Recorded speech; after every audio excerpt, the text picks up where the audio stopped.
Hello, everyone. I'm your host, Isaac Mack. Welcome to the MCC podcast. Joining us today is Mr. Mahir Murad. Mahir was born in Iraq and came to Australia when he was just 8 years old. Mahir has a bachelor's degree in both theology and philosophy and has been a youth group leader for almost 11 years in the Melbourne Chaldean Catholic Church. He also runs a phenomenal page called Jesus Christ Daily on Facebook. Mahir has an amazing story of transformation, and he's kindly agreed to spend the time with us to share his story. So Mahir, welcome and thank you so much for joining us. Isaac, you're welcome, and thank you for this opportunity and great job what you do when you start on a podcast and getting the stories out there. It's great to see someone like you doing something like this also. Slowly, shwaya. Yeah, we're getting there. Hey, Yeah. Thank you. So I actually lived in Melbourne for a good almost 4 years. And we actually migrated up to New South Wales last year, but so I'm still feeling the cold from but Sydney's much better. yes, we're a little bit out of Sydney, but yeah. But how's life in Melbourne? I know you guys are still, is the curfew over or what's happening The there? curfew is over, but we can't do anything anyway because there's not much you can do. So Yeah. we're still in lockdown. So we're hoping to open up. We're hoping for the churches to open up. So I think slowly we can get back to normal, whatever that may look like. But yeah, we're still in lockdown at the moment. Yeah, right. Yeah, I spoke to our Archbishop, and he was saying that yeah, the churches are still the same. There's no updates from the government on when they can go back to normal, even an increase in numbers. So yeah, Yeah, well, that's a sad part because even when the restrictions are easing in Melbourne, the church doesn't really have a spot in that easing of restrictions. So we're trying to find a petition against that because how's a fair where you can have people at the restaurants and pubs, but you can't have that many people in church. So we see a bit of discrimination in that moment. 100%. Petition's a great idea. I'm in Mm. if you do that. Um, but look, being that you guys have been forced to stay home a lot more. What's the positive you found? You obviously more family time and maybe even more time to spend on Jesus Christ daily. Is that fair to say? It's good and bad. It's got its positives and negatives. I think the negative about it is, we're made social by nature. We're meant to connect Cool. with people, see them face to face. That's what we're created to do. We're not created to isolate and talk to people online. The positive thing that I see is that we're spending more time with family, Mm. with the children. I think we're getting closer to the faith in that perspective. It's leaving us no choice but to sit down and contemplate, well, what is God doing in our life? What is God doing in this pandemic, So I Agreed. think it's got a lot of negatives and positives, but I think the people that are struggling the most would be the young people, the youth, because they've got so much energy to give and they can't give that. Mm. That's where it's hard. So I feel their pain because especially our Chaldean youth, they were very active, they were very into the church, into youth groups, and Mm. just all that to be taken away from them, it's not easy. So I sense that they're struggling a lot. Yeah, right. Yeah. Well, we'll keep praying that it's all back to normal ASAP. Um, so I want to go, I suppose, get into your story in terms of, how you came about to come to Australia and everything that happened between that moment to now. But so you came to Australia when you were 8 years old, yes? Yes. Okay, yeah, because I can relate. I think I've told you I was 7 years old when we came to Australia. So where were you based? Where were you born? And Well, I was born in Iraq, Zafar. Zafar, yeah. Um, so we came in '92, and it was really hard because we were the first, kind of the first settlers in Australia. So there wasn't many families here for us to kind of communicate with, kind of help us around one way or another. In So it was Melbourne? in Melbourne, yes. Oh, So really? it was really hard. So they started in '91, late '91, the Chaldeans coming in. So we came in '92. So there wasn't many families at all. You can even count them, the Wow. amount of families there were here in Melbourne. So it was a massive struggle. You can imagine, the cultural differences, the Yeah. language barriers. It was pretty tough. One thing that never leaves my mind is when my dad first bought the car, and because no one knew how to teach my dad how to drive it, and he put an R because I was the first thing to put on the gear, and he thought the car doesn't go forward, so he just kept reversing. So nobody told us that you can put on D and go move forward. So so that's just one struggle we faced, but there was many struggles in that perspective, especially our faith. We couldn't communicate our faith, we couldn't Yeah. do much. So it wasn't easy for Chaldeans 92 when they were in Australia. I can definitely relate. My parents migrated to Brisbane, and I remember going from Al Qosh and Mosul, where the church was so vibrant, and went into a Catholic church in Brisbane, and it was like a library. You were afraid to say anything, and as soon as I asked my mum something, I was a little kid. She, shh, shh. It's very different. Yeah, it was a. Tell me, what do you, before coming to Australia? What's your recollection of Iraq? Was good memories? No, I was born into the Iraq and Iran war, Yeah. so no, didn't see anything good out of that. It's, to be honest with you, I think as humans, our brains tend to block all the negatives when we're born. Sometimes I have these things that we actually thought happened in Iraq, and I tell my parents, "Did this actually happen?" They said, "No, this actually never happened." So Oh, I think a lot of things gets filtered when you're younger, when you see traumatic things, and you start to build on that. You think, what was right, what was wrong. But I do remember segments of people dying on the streets, not being able to go to school, not having a normal childhood. And the sad part is a lot of Chaldeans who were living like that too. So it was a very hard lifestyle in Iraq, especially being in the midst of war, not being able to see your parents, not be able to communicate with them as much because your dad is at war. So that sense of hatred towards Christians and Muslims, yeah. it's just all this sense of hatred and hostility that you're born with. And I think the brain kind of filters that and doesn't like accept it as much. So in a good way, I don't remember much, but in another sense, I do hold into my identity, and I'm proud that I am a Chaldean from Iraq, and especially a Christian. So it's something that I can relate to and hold on to for the rest of my life. And I'm proud because I'm a Christian born into a Muslim world, and raised in a very Christian, more like in a very vibrant Christian way. You give up your life for your faith, and it's beautiful. That's something that beautiful about our people. Amen. I was going to ask you. I've lost my train of thought there, but That's but okay. yeah, you had me in Iraq, like in I'm that. sure you've got a lot of stories to tell too, bro. Yeah. No, it was amazing. But once you came to Australia, what was it like? Like, I know that, so there's the difficulties with you, I suppose, transitioning and everything like that. What about from then on? Did you settle in, and were you a restless, calm child, happy? Well, I wasn't always that calm child. No, it took a while until I kind of came out of my shell. We started having more cousins coming from overseas, more friends, and I've always had this connection with my own Chaldean community. I've always wanted to be close to them. I've always had that sense of love towards my culture.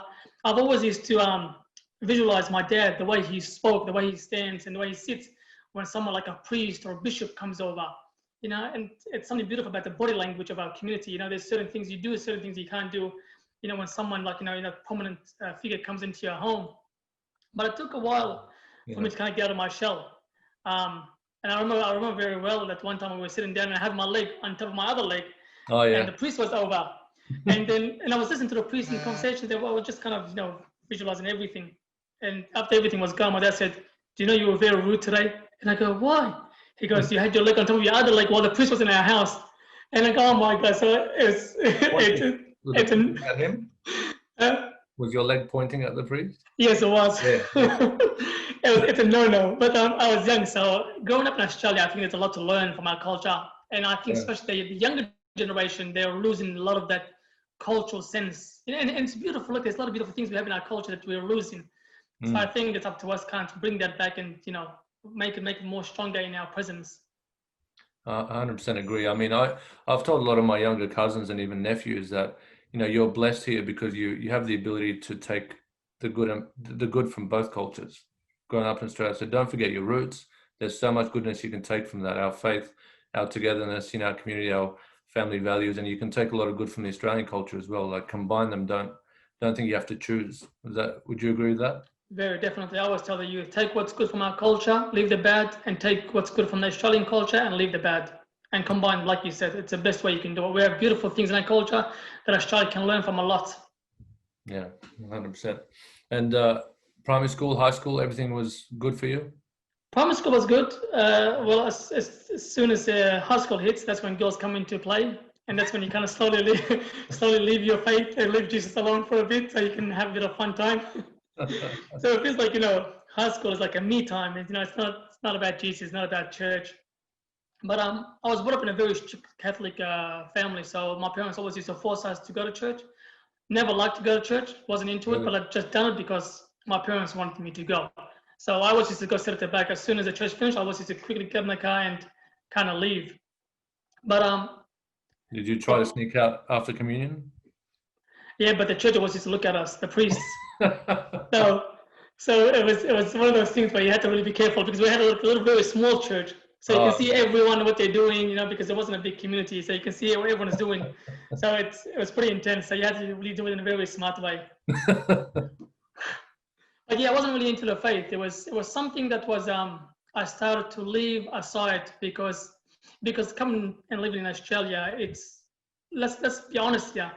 Australia is not a very friendly religious place. It doesn't like talking about religion. Yeah. It doesn't really, in a sense, like religion. It makes people feel uncomfortable, awkward. You don't talk about religion. In Australia, it's one of those things you think you don't have to talk about it, and that's the sense I kind of grew up in. And so, growing up in high school, in a very secular high school, you don't even talk about those things. And if you actually ever mention anything like religion into it, you get mocked and laughed at. I remember, very vividly when I was in year 8 or year 9, and we were talking about biology, we're talking about history, we're talking about how humanity came to be. And then I kind of raised my hand and I said, well, didn't we all come from Adam and Eve? That's a very young, innocent answer. Then we all come from Adam and Eve. And I remember the whole class laughed at me. Wow. And like there were Christians in there too. They all laughed, and that kind of put me in a shell. So obviously nobody likes to be laughed at, nobody likes to be mocked, especially when it's a whole crowd. Yeah. It made me feel so little, so small. So I think that was in a sense where I kind of paused and I said, well, maybe I shouldn't mention this kind of stuff anymore, because obviously no one likes to be humiliated. It's in our nature not to be humiliated in front of other people. So that was the first taste I got in high school, where as soon as I mentioned religion, you were mocked and laughed at. And they never forgot that, and they always kind of used that against me. So I thought the easiest way to kind of let that go was to not mention religion anymore. Be one of them. Yeah, right. Typical, teenager going after the things a teenager would do. And look, it didn't take long until I fell in with the wrong crowd, going out with the wrong crowd. And look, I wasn't always a good boy, so I was into trouble. Always just go clubbing. And we felt like sometimes we wanted to look for trouble because it gave us that, that vibe, that adrenaline rush where you want to fight someone. And so we got into a lot of fights. But there's one fight I never forgot, Isaac. We were playing soccer one day, and this guy kept just, bullying us, and he kept, butchering us with the soccer skills. It was pretty good too, so I must admit, so we couldn't get the ball off him. So they kind of added to our anger. Anyways, and he slut tackled me, and I got really angry, and we got into a fight with him. And we started punching him, and I remember he fell on the floor, and there was this big log, right in front of me. And I picked up the log, and I wanted to hit him with the log. And then this guy kind of pushed me back, and he goes, "What are you gonna do with that log?" I'm gonna hit him with it. And he kind of pushed me and kind of calmed me down, and we all ran away because we heard the cops coming. Yeah. But it just goes to show Isaac that, my whole life would have changed if I just let that log out of my hands and hit on him. God knows what would have happened to him. It was a big log too. Yeah, right. So a single accident like that, man, can change your whole life. And I went to hang out with girls, and look, it was all about me. Life without Christ, Isaac, it's about a selfish life. It's about how I can use that person to make myself happy. How can I use that girl in order for me to gain any pleasure? What can I do? There's always that void that you're trying to fill.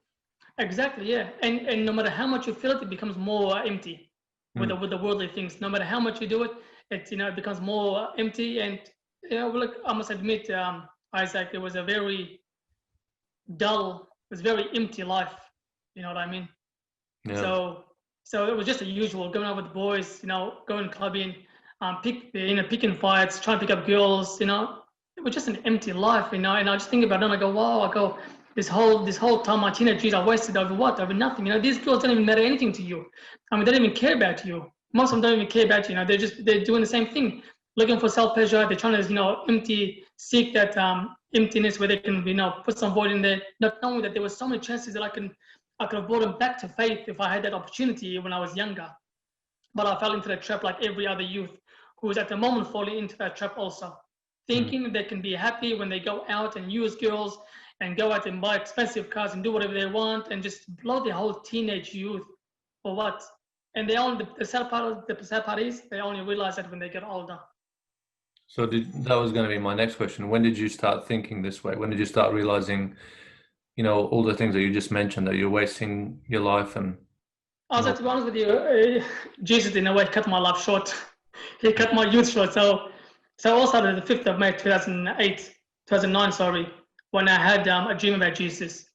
So I had at that time I had 2 girlfriends, which I'm not proud of, but I managed to have 2 in a row. But yeah, just on that day where I had a dream, it felt like just something so amazing. Me and my friend were walking around the beach in our CBD, So and you all would of a have been, sudden sorry, you would have been in your 20s? I was 24, I think, 24, 25. So then just prior to that, so how was life before that dream? Like, It was the usual. It was just going out with the boys, kicking back with the boys, trying to pick up girls. Wasn't into church, wasn't into my faith, not a single bit. Not a single bit at all. So that I was, you would call that normal, typical, unpracticing Catholic. okay. And did anything ever happen that you felt like you hit a real low point? Or was No, it just a consistent? now it's consistent. Now I was actually having a lot of fun. Well, Not seeing what's happening now, it's not a fun, it wasn't fun. But at that moment, I was having a lot of fun. I mean, I was yeah. getting what I wanted. Hanging out with the boys, having fun. Kicking back, picking up girls. It was fun at that moment. But seeing it in my point of view now, no, that's a whole different world. Okay. And so one night comes and you have a dream. Yeah, so I had a dream and just went like this. Me and my friend were walking on the beach in our CBD, and then I saw an image in the sky. And I said to my friend, look, there's an image in the sky. Let's go see what that is. Anyway, so we ran towards it, and the closer we got, the more started becoming more visible what that image was. It was Jesus. And his hand was stretched open like that, and he had a white robe.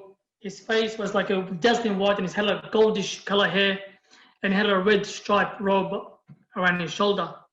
And I said to my friend, look, it's Jesus. And he goes, well, look, he's right there. Anyways, and he couldn't see him for some reason. I have no idea why.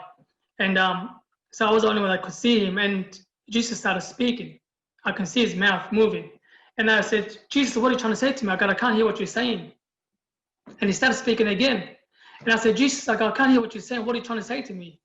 And he started speaking again. And I said, Jesus, I can't hear what you're saying. The noise is too loud in the background. What are you trying to say to me? And then he disappeared. Wow. And Isaac, man, this dream was like no other. I'm telling you, Isaac, that dream, it was unbelievable, bro. I woke up in the morning. I don't know what it was, but all I know, it was a divine intervention, man. That changed my whole life. My Wow. whole life, man. That day I broke up with my girlfriends, and I went and bought Bibles, and I gave a Bible to every girl that I dated. You It gave them wasn't. I gave them Bibles to every girl that I dated at that time. And let's just say there was a lot of Bibles too, Isaac. So What was their reaction when you? they thought I was faking it. They Oh, thought I was being a fool. They thought I was being stupid. just a But joke. But yeah, it was just a joke. But Isaac, that dream changed my life, bro. That was it, and that sealed my path for the rest of my life. Now, Yeah. people can say, dreams that come and go. It depends what you saw that day. But to be honest with you, Isaac, I never cared about religion. I never thought about Jesus. And you know what? Maybe it can be just a dream, but I have no doubt in my heart that there was a divine intervention in that dream. If there wasn't, not in a million years would I have changed. Not in a million years, Isaac. It must have been divine intervention for me to change all my ways, bro. Yeah. It couldn't be anything else. I mean, I just listening to you talk, I could see that you were getting emotional about it, and obviously it was a dream that was it felt so real, didn't it? It did. It really did. It just felt like one of those out of body experience. Yeah. It felt like no other, man. No other. No. For something to transform your whole life, because change takes time. It takes time to change your attitude. It takes time to change your personality. It takes time to the way you act, the way you behave, the way you talk. But that dream, man, that came in a package just like that, and that was it. That sealed my path. And then, how quickly did you get into studying theology and all that?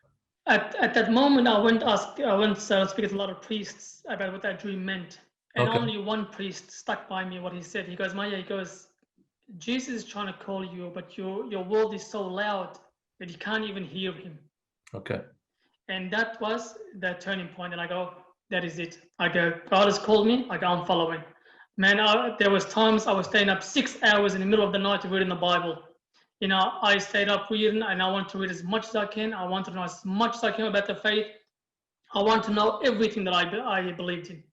I started attending church. I started getting involved in my community. I started getting involved in my Saturday school, teaching the little kids.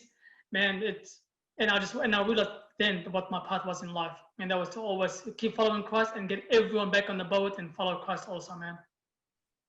What was your family's reaction? Because obviously you were raised in a strict Catholic church, and they'd seen you sort of walk away from your faith and not really be interested for so long. What was your parents or your family's reaction? They said, Mahir, the only way you were going to change was Jesus himself. Nobody else was going to change you. He must have heard them. Yeah, they did. They knew I was a very cheeky boy. They thought I was going to end up in prison or up to no good. They really did. But that made them really happy. They made them really glad. And because of that, I brought my family closer to the faith. And it's unbelievable how one person in the family can make such a difference in the whole family. It changes the whole aspect of the family and how you can behave, how everyone can be. You know what I mean? Just by one person, the whole family can kind of absorb your energy and absorb that faith that you have to Christ. And they were the most happiest people. I mean, one person can change the world. I mean, look at the impact you're having, like online and within the youth and everyone that listens to your material. So yeah, Isaac, it's what it is, Isaac. It takes courage, bro. If one person can just stand up and just follow the faith, a lot of people will follow. Like last year, I started working at a secular university, and my job was to promote the Catholic faith. Okay. And all those people who worked before me, they just couldn't know how to do it, in that perspective. But there's like a little hub at the university where everyone kind of meets. Okay. And I said, okay, let's go in the middle of that hub and let's just go proclaim we're Catholics. We're gonna have signs. It's like promotion night where everyone comes promotes their club. Sydney has it also, like the Catholic club. Yeah. And we just stood there. We had our posters. We're Catholic. We joined our Catholic club, and Isaac, it was really appealing to the people. It was really attractive because Catholics in general. This is where the sad part is, Isaac. Catholics in general hold their faith to themselves. They don't like sharing it because they get scared. Yeah. And there's a couple of reasons why they get scared. One is because Catholicism is highly criticized in the world, and to them it feels like it's not cool to be a Catholic. And to see us standing in the middle of that hub while everyone's walking around, and to see that we're promoting and we're proud Catholics, it really attracted a lot of students. Just by that day, Isaac, we attracted like 70 or 80 signatures of people wanting to get involved in our club. And what they saw was something that they wanted. They saw someone who's Catholic. They're courageous. They're not afraid. They're not embarrassed. They're not humiliated. And they're just proud to be Catholic. So that's what the young generation want to see. And I think if we keep doing that, we're going to get more Catholics on board, and our church is going to be more vibrant, man. I can't agree with you more. And one point you touched on why people are a little bit embarrassed, I suppose, or afraid to talk about being Catholic. So you're 100% right. It's very criticized, worldwide in the media and everything. They really go after it hard. But I want your thoughts on this as well. Like we talked about a little while ago, coming from Iraq to Australia and going to the different churches, it felt for me personally like a different world going from the church, like I said, in Al-Qosh or Mosul, where you feel so uplifted going to church and everyone's singing, hands raised, where, you go to a Catholic church, an Australian Catholic church, and everyone is quite like mice. Do you think it has a little bit to do with that as well? Yeah, look, I think, Isaac, it's in our blood, in the Chaldean blood. We love our faith a lot. We're not ashamed to show it. Yeah. And this is the beautiful side. Look, I've been to a lot of Latin Roman Catholic churches, and look, they're beautiful. I mean, at university, they're all Latin churches. The way we perform the Latin Mass, but there's something about the Chaldean church that has something different, Isaac, to work compared to other churches. When I went to Gold Coast for a holiday, I was expecting to see a lot of youth at that church. And I must have saw like 2 or 3 full Sunday Mass, and it really upset me. That was my first time attending a mass, there in a Latin mass. And then you come to our church, Isaac, you don't have to look long any harder. You'll see a lot of youth. The youth are filled inside the church, and they want to be involved. They want to work. They want to, be up there with the church and with the masses. And I think the Chaldean church has a beautiful thing that they can offer to the world, especially Australia. Australia needs to see the Chaldean church and the Chaldean way of living into the faith. I think they can get a lot from that. I truly do. Yeah, I can't agree more. I mean, what happened from there? So basically, you had the dream, a lot of things changed, and then theology. So you studied both theology and philosophy. I wanted to get to know my faith more, so I started studying theology at the Catholic Theological College here in Melbourne. Yep. At the same time, I was getting involved in my church a lot. I started participating in youth groups with the Shamashi also. So I basically want to do everything. At one stage, I was attending all three masses: the first mass, second mass, and third mass. So you can just imagine my love towards my faith at the start. But yeah, I started studying theology and philosophy, getting involved a lot in the church, and then that's when I met my wife at church. She was part of the choir, and we were working at Sanat Marapuram festival. Okay. The doors just opened, and this girl just walked in, and I felt like the movies. That God said, "This is the girl, Mahir." So it kind of made it very easy for me to know who that girl was. Yeah, and I got married, and she's probably one of your people, Alkosh. So beautiful girls. Yeah. And that's when we got married. Yeah, we got married in 2011. Okay, fantastic. But sorry. Priesthood never came into the picture. Obviously, it did. It did. It did a lot, Isaac. It was a struggle. I remember sitting down with my wife, and I was telling her, I feel like God is calling me to the priesthood, but at the same time, I'm not too sure. I'm not too sure what it is. So I really did want to become a priest. But for some reason, God led me into marriage life. At the same time, I was like, God, I think He's still calling me into the priesthood. He's not leaving me alone. Yeah. So in a sense, and I'm still discerning. You're preaching. I'm still discerning. So the beautiful thing about the Chaldean church is we're allowed to become priests. So I'm still discerning. So, and I feel like God is leading me to that path, but I'm trying to discern whether this is actually what He wants from me or not. That's great. And you're now a father. I saw your video on Facebook where you're praying with your two beautiful girls that they got a lot of likes. Two cheeky girls. I had to cut the video short because it became cheeky after that. Oh yeah. Two beautiful girls. One of them walking off. That's when the chicken started. But yeah, two beautiful girls. One, her name is Mariam, and the other one, her name is Rosary. But before that, we had two boys who are with the good Lord now. Yeah, I heard that. What happened there? So one was baby? So after I got married, a couple of months later, my wife fell pregnant, and just like every other man and woman, were very excited having a first child. It's something we were looking forward to, and everything positive was coming our way, and we were so happy. And I remember when I bought a little suit for when we found out it's a boy, and I bought a little suit, and then on the way to the hospital, because it was like a break, on the way to the hospital, I put this suit in the car, and that's when we heard this devastating news that no parents want to hear.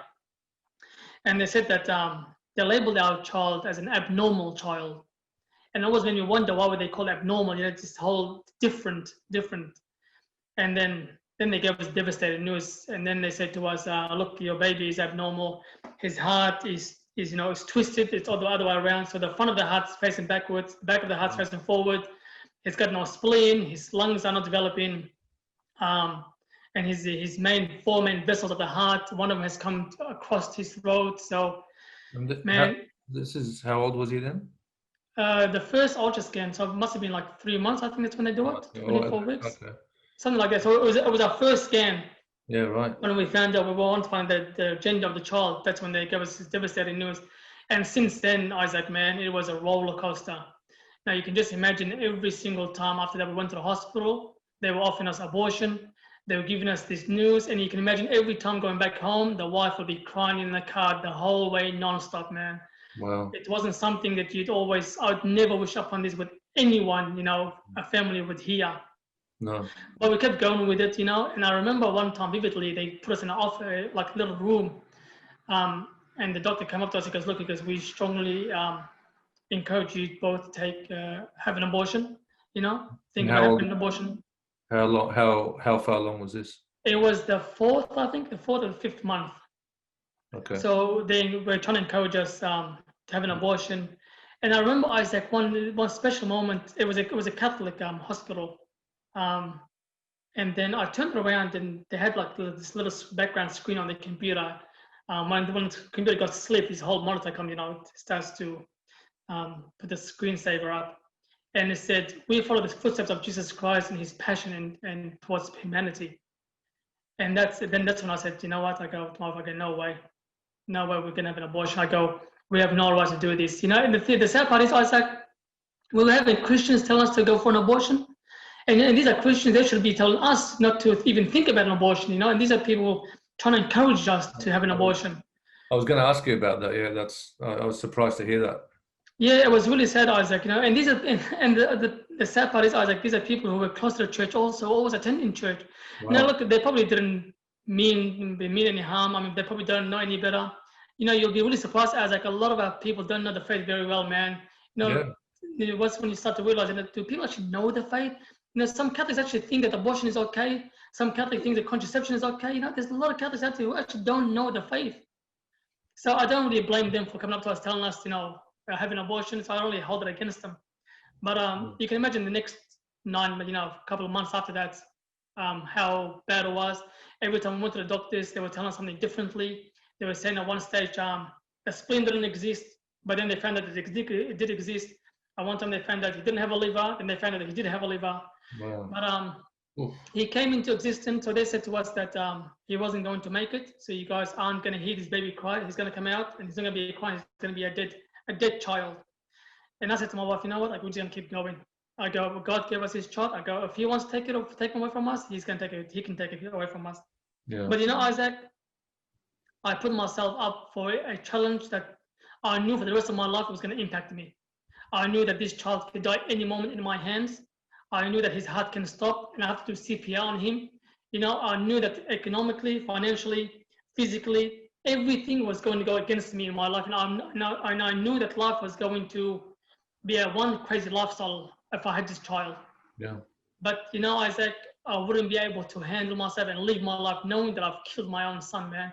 Yeah. So I said to my wife, I go, no way. I go, not in a million years. I go, I might even ever think about having an abortion. Yeah. So we went ahead with it.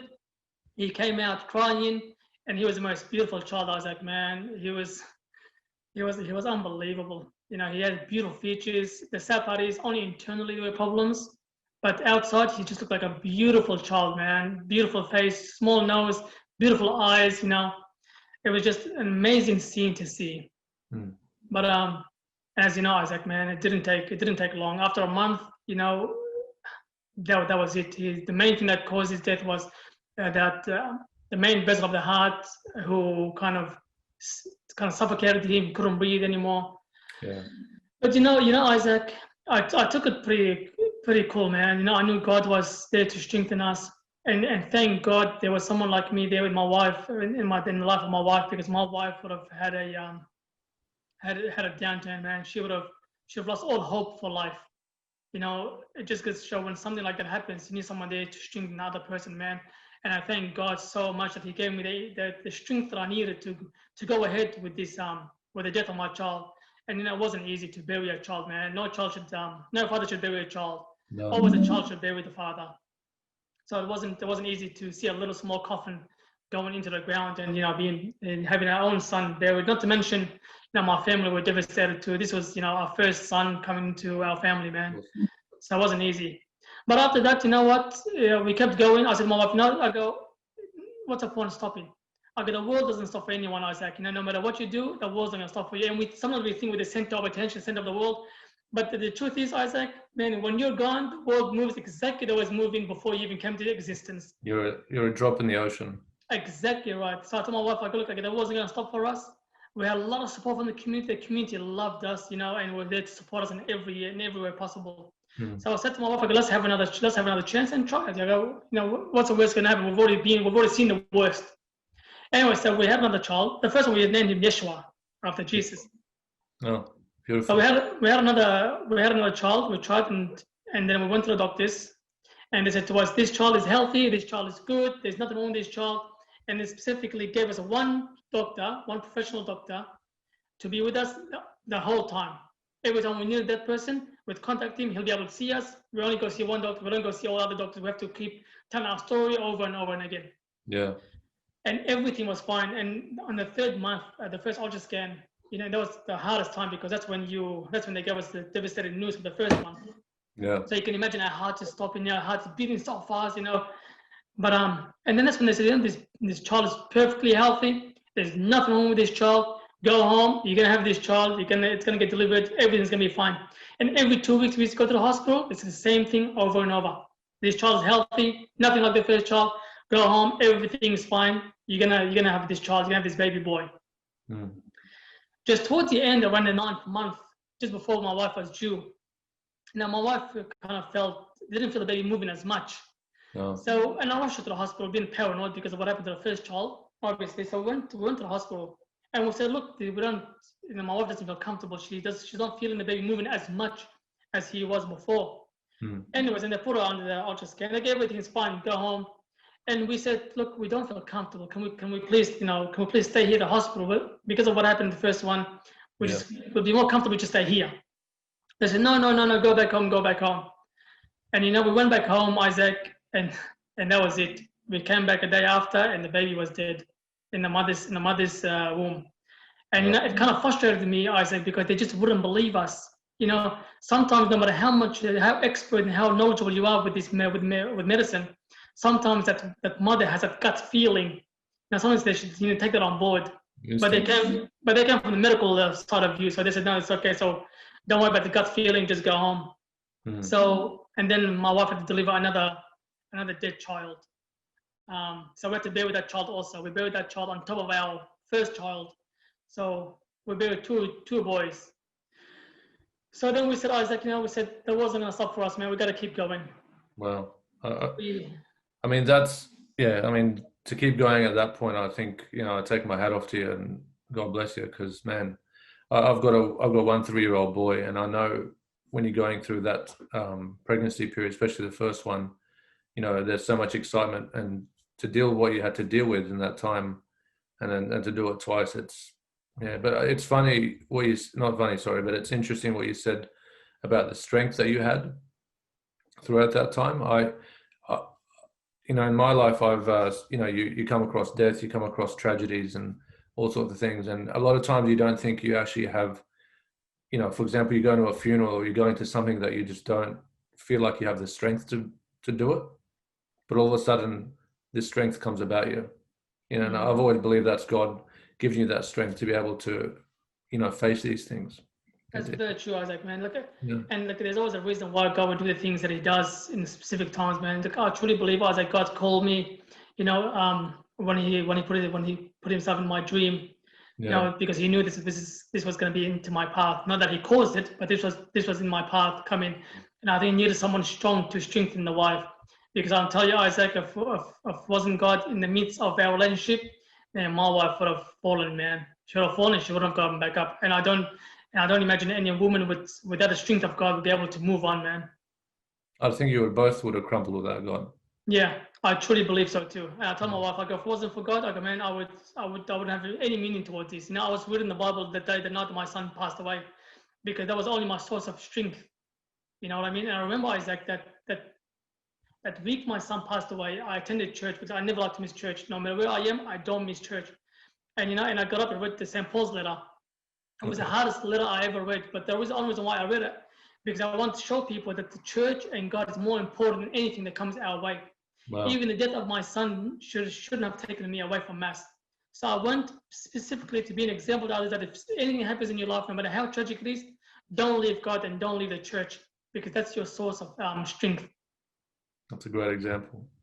But after that, Isaac, we tried for the third one, and we said, look, what's the worst that can happen? We've buried 2 children, man. What's the worst that can happen after that? A couple of months after, Isaac, we found out that it's an ectopic pregnancy. that the child is growing outside the uterus, and it's growing outside of it. So what they have to do, they go, if we leave it, if we kept going, okay, the wife can potentially die from this because it's growing out of the uterus. So it can explode. There's cells growing. So we have to have a surgery to take this out. So the third one was an ectopic also. So my wife had a surgery to take it all out, and you can imagine, man, that was the third time I was like, so, and when we told the doctor this is the third time it's happened, they couldn't believe it. They said it's very, very rare for anyone to go 3 pregnancies in a row with something like this. They go, it's possible, but it's very rare. The only people I know that have gone through things like that, I actually know them personally, people that went through the Gulf War, and there was the chemicals and all that stuff. There were mothers that actually had, sometimes 4 or 5, as in stillborn babies and all that stuff. And that's only because of all the chemicals that were in the body and the people that went through that. But up until I met you, I hadn't heard of that here. Yeah, they say it's pretty rare. The first child, they said the condition he had, it's 1 in 10 million, man. So it's like there's 10 million people in the stadium, and they said, okay, Mahir is going to be the one it's going to have this child. Wow. So it wasn't easy. But you know what, Isaac? We just have to keep going, bro. We had to keep going. I said to my wife, I go, if we're going to stop, the world's going to eat us up. And I knew, Isaac, for a fact that if my wife didn't have a child, she would have been depressed for the rest of her life. It's motherhood, man. They feel that women sometimes feel like it's like it's part of their nature to have a child, to nurture a child. And and it's not easy when someone can't have a child. That can really resemble how hard it would be for them. Yeah. So we just kept going, and then the fourth one, a beautiful, healthy, beautiful girl, Maryam, we have now, and then we try for another one. We have another one, Rosary, and it's the most beautiful thing. It just goes to show, man, that if you keep going, God always finds a way. I mean, look, I never blame God. Some people say this is God's doing. I mean, God doesn't want us to feel pain or to kill our children. That's not God. That's not the God the God we believe in. And there you go. We kept going. Now we have 2 beautiful, cheeky girls, and they're the love of our life, bro. They're beautiful. And can I just ask, the pregnancies, obviously everything was smooth? The last 2? Yeah. They're as smooth as they can get, bro. As smooth as that's all I always say, to couples, never give up. No matter how much they've been through it, you can't give up, Isaac, man. As soon as you give up, that's it. You've lost it. You've lost. I mean, if we gave up, we would never see our 2 beautiful girls. Who it's like a treasure on earth, man. Yeah. Well, God bless you both. That's an absolutely beautiful and such an inspiring story. And I don't think I even need to ask you this, but I was thinking when I was listening to your story before whether you felt anger, whether you felt blame and all that stuff, but it doesn't sound like you really stopped to do that, did you? You just kept focused on what you wanted. Is that? Yeah, that's very true. No, I never had any anger. No anger towards my faith, no anger towards my God. Nah, not a single. To be honest with you, Isaac, I wouldn't change anything, bro. I wouldn't change anything. If God said to me, Mahir, this is your life, this is your path, do you want to go through it? Okay, yeah, man, just the way you want it, I will go through it. And I think what it did, Isaac, the thing with when a death comes into the family, it has 2 effects. 1, it can really destroy your faith. Yes. If you don't watch out, or 2, it can really strengthen your faith. Correct. And the sad part is, it's just 2 of those. There's no gray. It's black and white when it comes down to that, man. It's going to strengthen you, or it's going to cripple you. So I really thank God that He strengthened my faith, man. And I stood up to God in every aspect, and I think this is what God wants me to do. It's to show His beauty and His love in the midst of death in a family, man. And I suppose your advice was to people who are going through either miscarriages or anything like that, just to keep going. Just keep going. As soon as you stop, Isaac, you've lost it, man. But look, it takes a strong personality, man. It takes a strong character. You really need God in your life to keep going. Without God, you can't keep going. I mean, if it wasn't for my faith, what would I go for? What would I want to go through having another child? I would just, stay with my wife, enjoy my life, doing whatever I wanted to, go travel.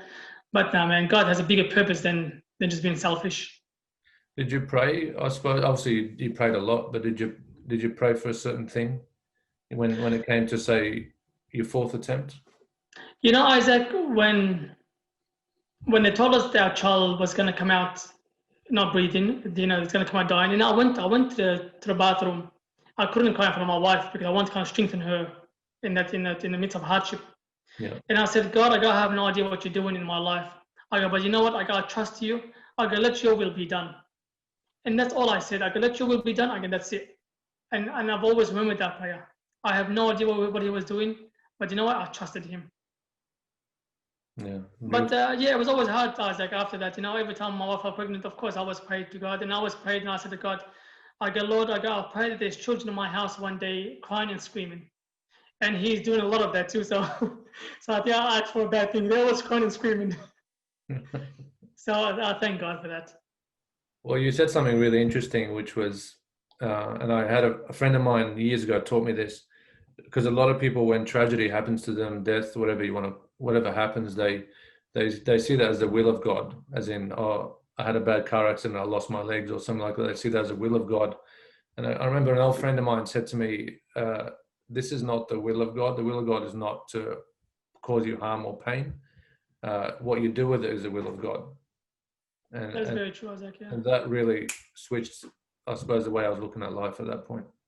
Yeah, I remember certain people were coming up to me saying to me when the third tragic happened in my life, Yeah. they were saying that I have a curse from God or that I must have done something that God is punishing me. That And sort of, yeah, Isaac, and these are 2,000-year-old ideologies, yeah. it really baffled me to know that there's Christians out there that, man, they have no idea what they're talking about.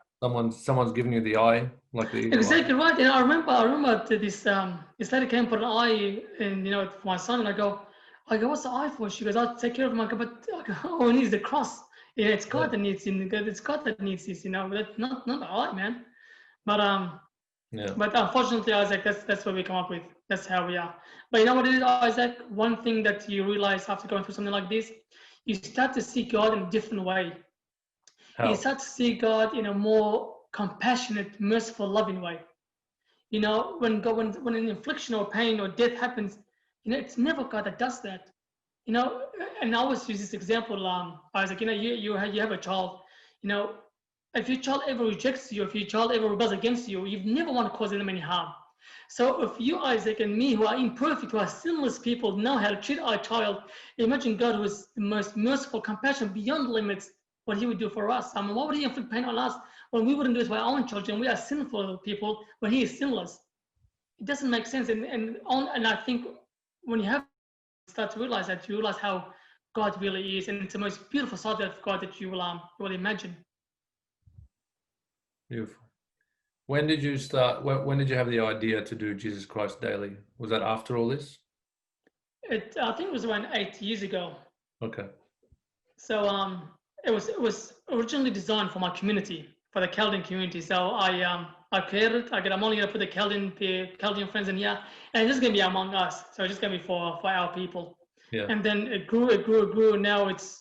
Now from I think I can see the statistics. There's around 8,000 from Melbourne. There's around 7,000 from Sydney. So it's all around the world. So there's some from America, from Canada. Believe it or not, there's some from Bangladesh, India. So Really? it kind of grew out of the community. And look, the beautiful thing about that group is I get a lot of private messages from people who want to learn more about the faith, who are curious about the faith. And the sad part is there don't know many people that can answer their questions. And I think if we're going to keep going, if we need Catholicism to survive in Australia, we all need to know what we're talking about. We all need to be equipped with the faith, know how to answer anyone that comes your way, man. And the sad part is a lot of people that I get up, they message me, they don't have any friends. As much Catholics they have, they don't know how to answer their questions. I mean, I'm one person. We need a lot of people who can keep the faith going. I mean, you're doing an amazing thing. But can I ask you, a lot of these people, because I've talked to our Archbishop about this, and hence why every time I've talked to him, I've messaged people and got questions from, in particular, the youth to ask him.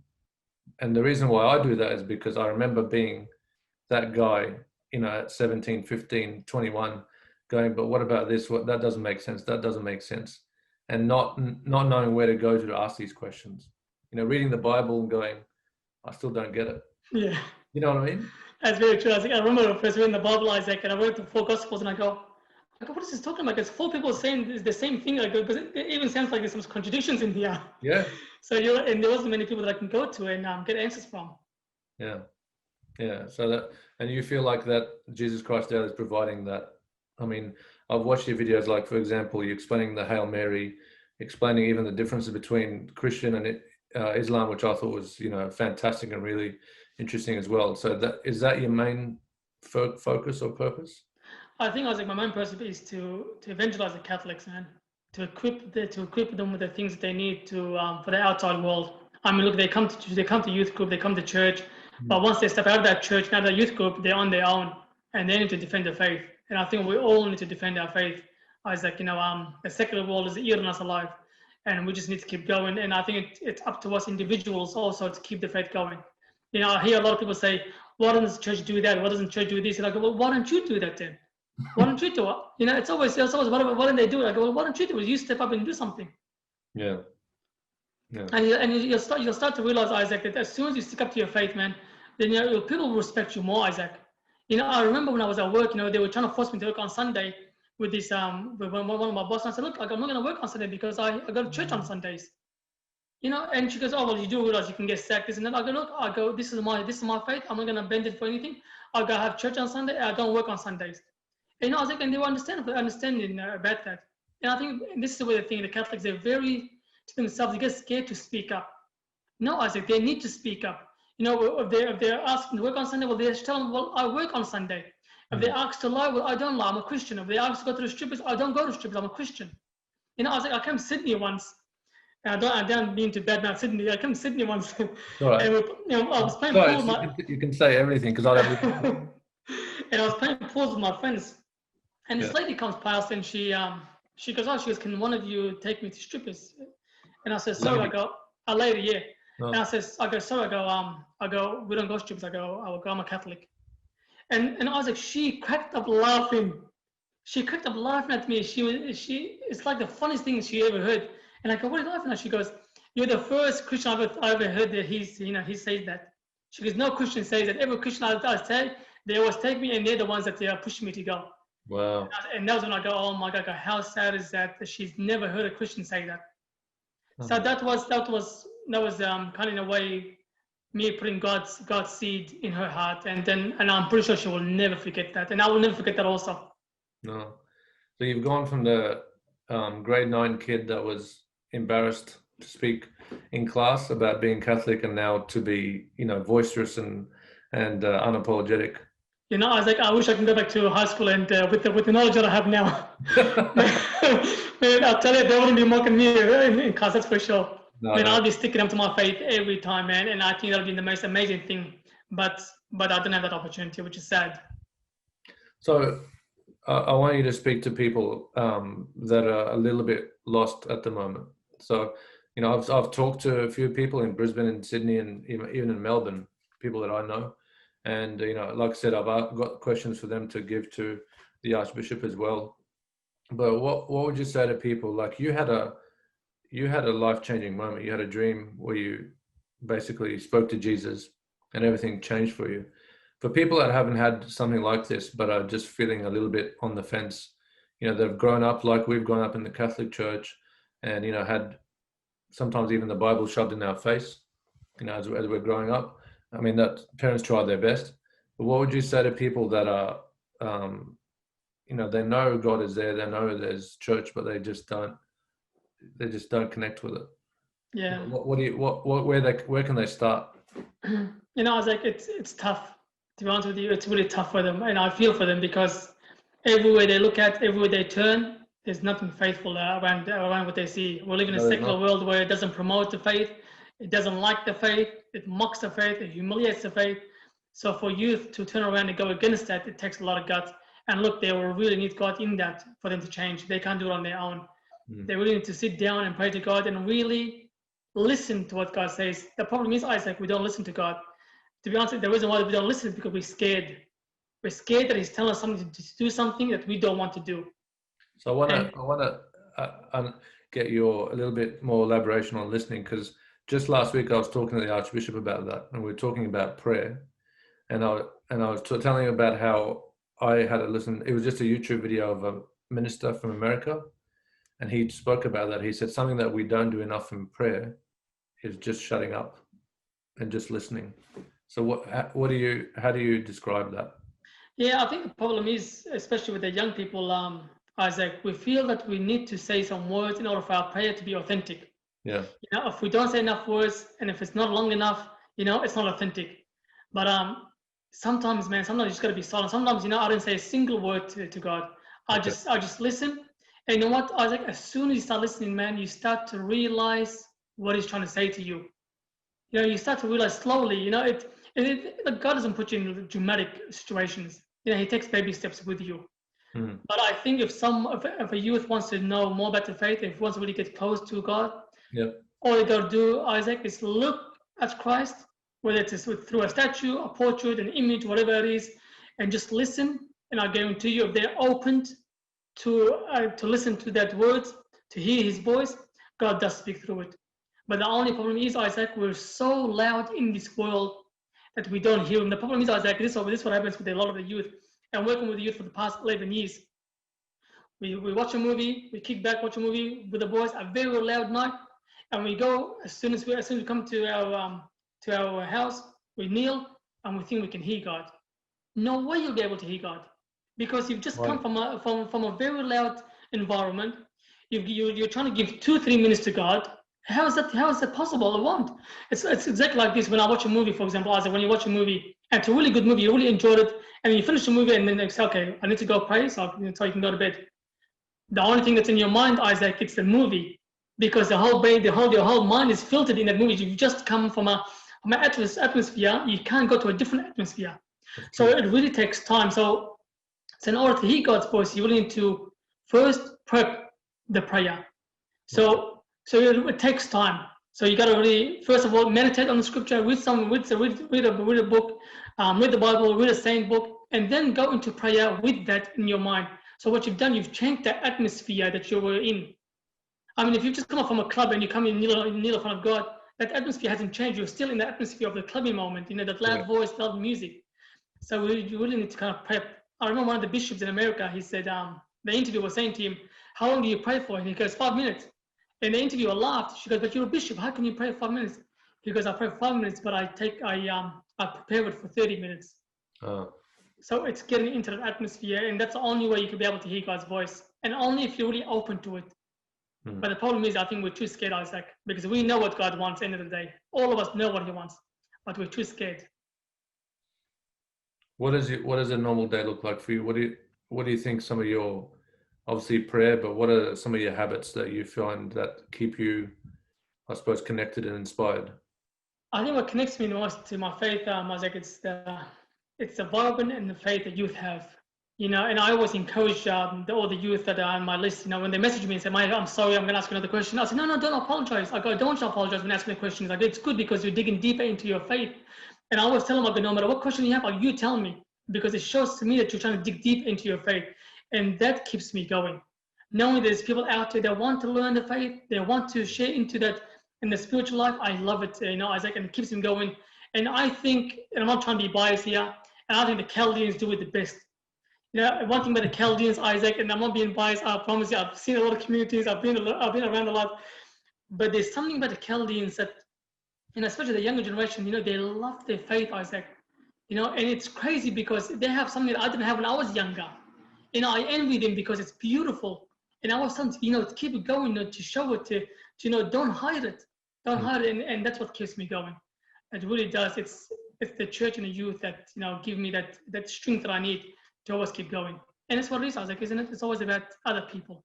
Right. When before Jesus, it was all about, how can I make myself happy by using other people? Now it is, how can I make that person happy?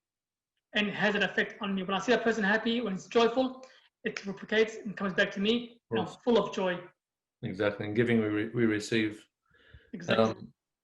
What about, have you come across, being a youth group leader for, I think, 11 years now, have you ever come across people that are in the wrong path, like so far down the wrong path, it's close to, end of life for them?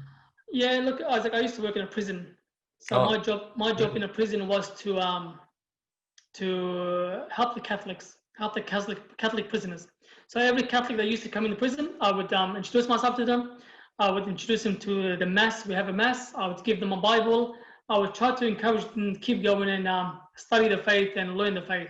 Wow. How long And did you do that for? I've done it for almost a year and a half. Yeah, And right. and Isaac and I probably met 1,000 prisoners who were Catholics. Yeah. But Isaac, I saw a lot of respect from Catholic prisoners. When they swore in front of me, they would apologize. They swore in front of me, which you don't hear much out, from the outside world also. Yeah. I used to meet with rapists, murderers, all kinds of acts from prisoners, and I just sit with them. And did they want to talk to you? They've always wanted to talk to me. Okay. The reason why, Isaac, because we were the only people there, the chaplains, who were there for them, and they knew that. See, the prisoners, Isaac, they're very smart. Because they got plenty of time to study the people's behaviors. Yeah. And they knew we were the only ones there for themselves. So Yeah. they took a lot of appreciation for that. And look, all they wanted, Isaac, is not for us to talk theologically, not to talk to us telling about Jesus, about God. It's just for us to listen to them. Mm-hmm. That's all they wanted. They just wanted someone to listen to. And by listening, I remember one thing my boss is telling me. She goes, when you go to prison, she goes, you don't change people. She goes, they change themselves. She goes, you can't change them. And Isaac, when I started speaking to them, and I said to them, I go, what is your story? So they tell me their story. And by them telling their story, Isaac, they get their answer on how to become a better person, how to become a better Christian. Yeah, they find it. I never have to tell them. All they wanted was someone to listen to them. Yeah. So look, I never say you give up on people like that. No matter what the people are. Some people say to me, Mahir, they're rapists, they're murderers. But Isaac, man, I've met lovely, lovely murderers. People who would be giving out their lives for other people. But circumstances, Isaac, sometimes changes. The environment changes. They feel like they've been attacked. They feel like they've been all cornered. One thing, Isaac, I noticed from all the prisoners is that people didn't show them any love. Mm. And them, Isaac, and I know some people will probably find it bad to say, some people who have never felt love in their life, Isaac, from the beginning when they were born, they've never felt that love, abandoned by their family, tossed around from one house to another. And when they get older and you start to realize, when you hear their story, you say, man, this guy had never had a chance to become a better person. Mm. He just never had a chance. And I saw that, this person was going to come in prison one way or another because he never was brought in a family where there was love. He was abandoned by his family. They were into drugs. He went from one house to another, abandoned. What love is going to come from this person? He doesn't even know what love is. Mm. So I think it takes a dramatic difference, Isaac, especially among us Christians. If we show a glimpse of love to other people, sometimes they never forget it.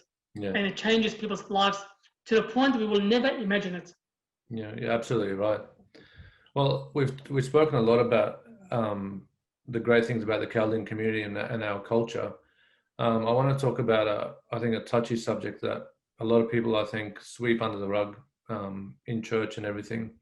And I've known this for a while. I mean, I grew up in Brisbane, but we had a few families in Sydney that my parents would take us down to visit. Now I live in New South Wales, but I know that a lot of Iraqis and Chaldeans came to Australia. They left their life behind. But I've heard of the Assyrian gangs. I've heard of the drug problem, the gambling problems, and now I'm hearing it more and more. In places in Sydney. I don't think it's as bad as in Melbourne, nowhere near. But that for me, I feel like there's a little bit of there's a gap right now, and people who are in the wrong path, they can't really. They feel afraid to reach out to the church, I think, because a lot of times our culture, I'm always an upfront person. They like to sweep things like this under the rug and not talk about it, and because it's shame. Yeah. But there's people that I think I feel like are getting left behind, and there's no help for them. My question I have for you is, again, someone who's in those situations that is just so far removed from church, and might have a gambling problem, sex addiction, whatever it is. What would you say to someone like that if you were sitting with them right now? Yeah, I was like, what? You're totally right. We do sweep stuff like that under the rug. Especially, I'm not too sure exactly how Sydney is, but in Melbourne we have a drug problem also. Our youth have a lot of drug problem, And I think the reason why they don't come forward to church or to the youth group leaders or the youth group is because they know they're going to get judged and they're going to be left out and unwelcomed.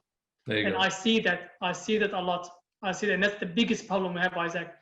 If only we allow them to come in, if only we open the doors, they will be coming in multitudes, Isaac. I remember one certain girl who was into drugs, and she messaged me. She goes, Maya, I want to come to youth group, but I know there are some girls there who know that I've been into drugs, who are not going to be very welcoming, who are going to gossip about me. And you know what, Isaac? I said, look, I could just come. If anyone says anything to you, I go, you let me know. You let me know, and I go, I will take care of it. I go, trust me, just come. And I go, just hear tonight's talk. And she came, Isaac, and it felt like a burden lifted on her, out of her shoulders. She felt so welcomed in our youth group. She wants to come back and wants to come back in the community. But like you said, Isaac, the problem is we are very unwelcoming people sometimes. As loving we are, as forgiving we are, as merciful, we can be the total opposite. Very judging. And our community can be very unforgiving. They can be very unmerciful. And I think that's the reason why these people don't come back. If we only open our doors, if we only let them in without any bias, agendas, or any judgment, then we will see them come in flocks. And where can someone like that start? If by chance someone's listening to our conversation and they've just, everything was going good at one point in life, but it was just a collection of things that happened. It might have been they started playing a bit of pokies and it just got worse, got into cigarettes, drugs, and it just snowball effect. And they feel like, man, my life's a mess. Where can someone like that start? Isaac, it takes time it takes trust. Whether it's a gambler, whether it's a drug addict, whether it's is a murderer, whoever it is, if they trust you, they will come to you. And it takes a leap of faith to just go someone. And look, I think if you build up your reputation as trust, when I talk to people who've got for even pornographic addictions, it's one of the biggest problems in our youth also. Yeah. When they tell me, first thing I'll say to them, I'll get anything you say to me will not leave this room. Okay. Anything you say is between me and you. It gives the confidence to that person that no matter what they say, will stick by us and it will never go out anywhere else. So I think like a confession. Yeah, look, and I think they should work with every friend also. Someone tells you their problem, you do not have the right to go tell other people.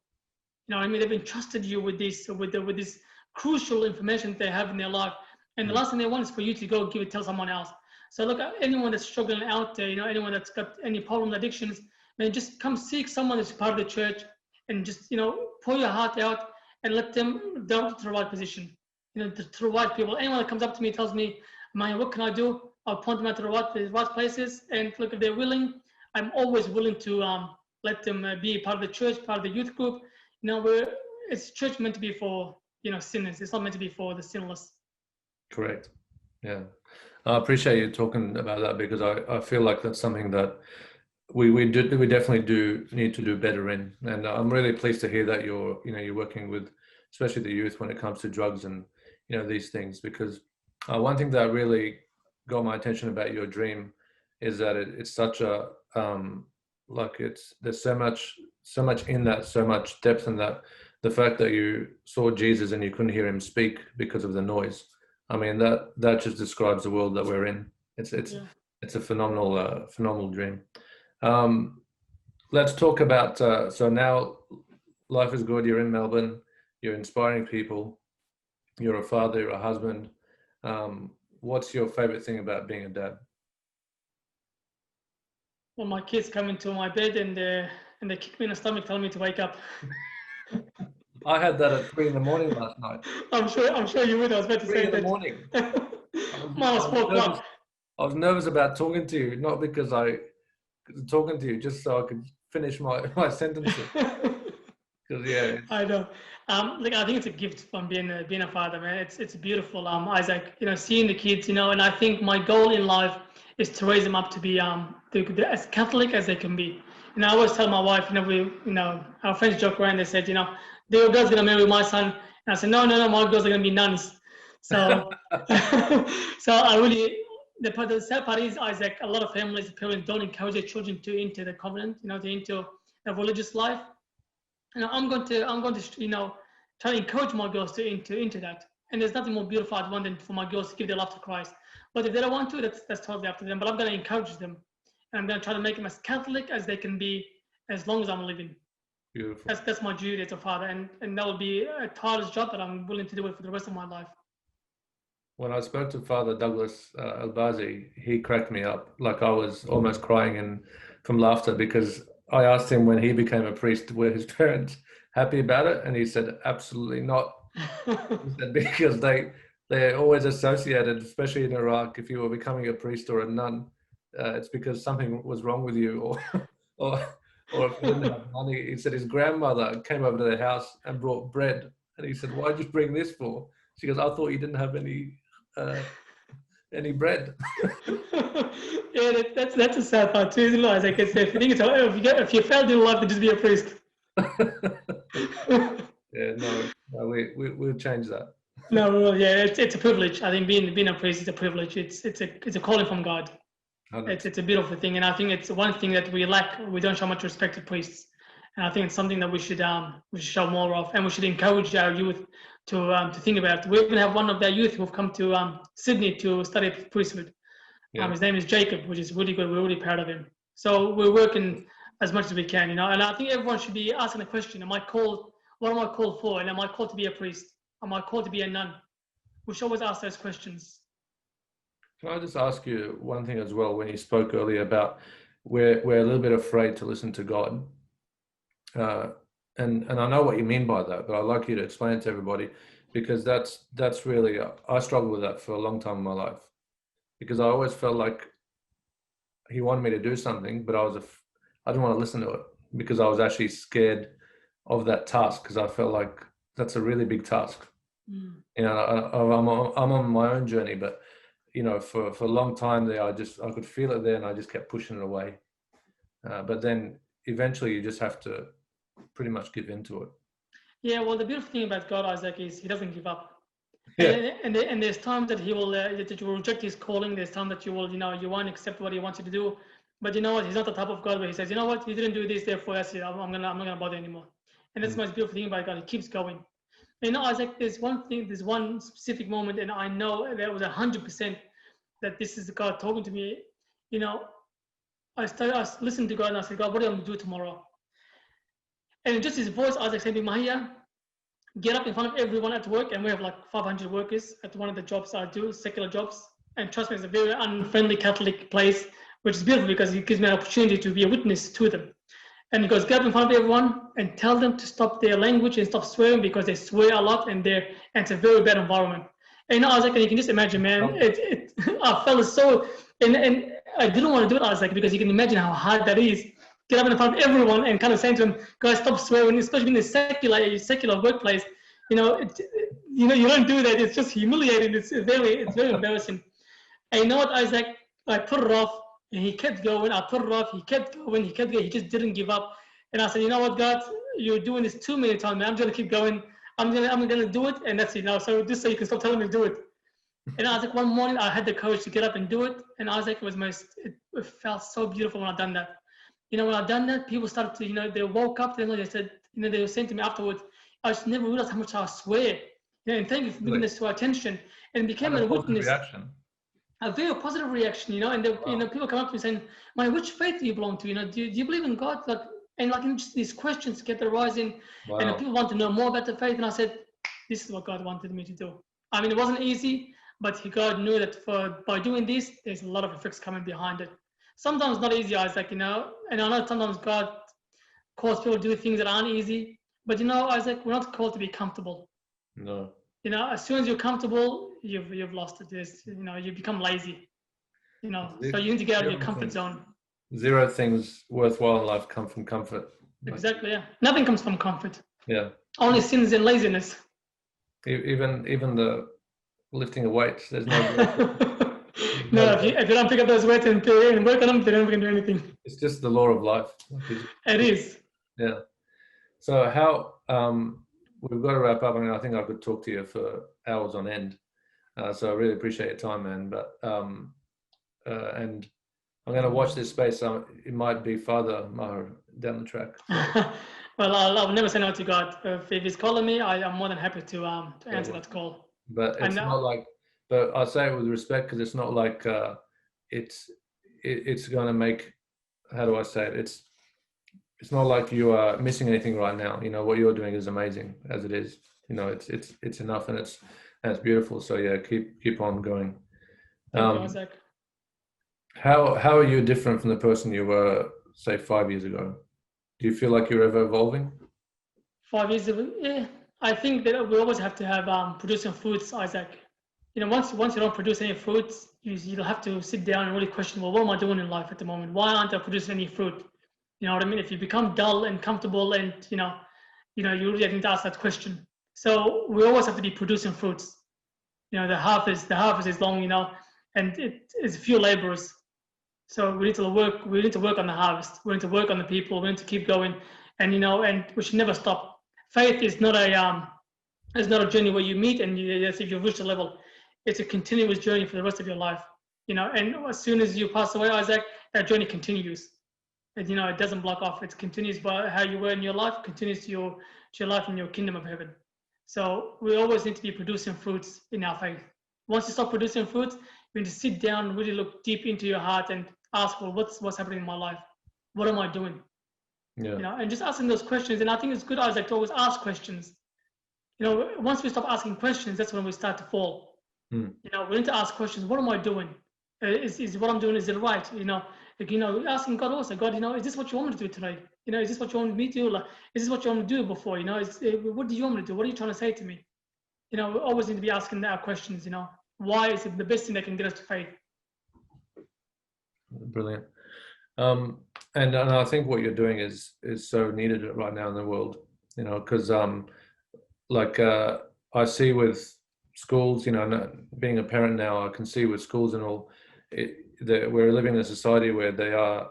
I mean, and I've spoken to religious leaders, I've spoken to politicians, where there is a big movement for a godless society. In terms of obviously in the media, but also even in our communities. I spoke to Dr. Kafataris about the fact that they were trying to make religion, not protected under anti-discrimination. So there's a pretty strong movement. Are you pretty, I suppose, familiar with all that? I saw that firsthand, Isaac. When the campaign occurred, same-sex marriage. I was very vocal. I was very vocal with that, and and we always get a lot of hate, from people from my community also, which was really surprising, but from others also. Mm. And I remember I was asked two of my friends to accompany me to the CBD, which is the main area in Melbourne, the Flinders Station, where Yeah, that's where everything is. Everything happens in that area. I know that well. Yeah, and I saw we picked up some signs and just basically standing there just saying it's okay to vote no. The sign said it's okay to vote no, and we stood there in a peak hour, and Isaac, I saw the worst of the worst from the Australians. I bet. Isaac, I saw things that I never thought I would see from the Australians, and that kind of it kind of scared me because I said, well, is this where this culture is going to? Isaac, we were getting threatened by knives. This guy was coming up to us, and I'm about to stab you if you don't put this sign down. And when people were spitting at us, people were swearing at us. Isaac, there must have been like 1,000 people, from the couple of hours we were there, and only a couple of people had the courage to come shake our hand. Wow. And I can guarantee you, Isaac, there would have been more people who believed what we were saying, who agreed with us, but they're just too scared to come to us and say to us, you know what, well done. Mm. And I was like, I saw the worst of the worst, and I totally agree with you. Our culture is going in a very anti-religious way, and it's a very scary one because if we don't hold on to it now, we're gonna lose it. We're gonna lose it, as far as blink of an eye. Well, the good news is I keep meeting more people like yourself since I started this podcast, and it reassures me and to know that people are speaking the word and people are spreading the message, and people are actually standing up with a spine and saying, no more of this. We're not going to shy away and be those people who just are voiceless. So. Yeah, I was like, that's what we need to do. We just need to be voice for the people, and we just need to recruit as many people as we can. I know what I teach always my youth: never be afraid of your faith. If you need to stick up to your faith, you need to stick up to your faith. Don't give in. And the beautiful thing is they listen and they want to. That's a good thing. The only time, the first step is you have to want it. If you don't want it, you can't have it. You need to have that to have the idea that you want to step into the faith of God. And look, it's not easy. It's not an easy path, Isaac, as you know. Yeah. You're gonna get, like you say, you're gonna get humiliated. You're gonna get mocked. You're going against the tides. Yeah. But we've got a strong God behind us who can push us through the tides. 110%. Well, look, we better wrap it up because, like I said, I could talk to you for hours. But I'll ask you a question, and this is a question I ask everyone that's on the show, Sure. and it'll be quite interesting to get your response to this. But if you could get a time machine and go back and visit your 18-year-old self, and you had the opportunity to give him some advice, what would you say? I would say Mahir, turn to God. Yeah. I would say Mahir, turn to God, but at the same time, Isaac, I'm not too sure if I would, because that made me who I am today. Well, would he listen? That would be my. No way. No way. He would have laughed at me. He would tell me to get lost. But no, I think it made me who I am today. Maybe get away from me. Yeah, probably would. He probably would. He probably would. I wouldn't take anyone who would just tell me what to do. I don't like it. I'd go the way doing what I want to do. But I think it's good, Isaac. It's good to fail sometimes in life. It's good to do a lot of things unintentionally, but if you do fall into it, because it makes you a stronger person. Yeah. If I never lost a son, Isaac, I would never know what it feels like to lose a son.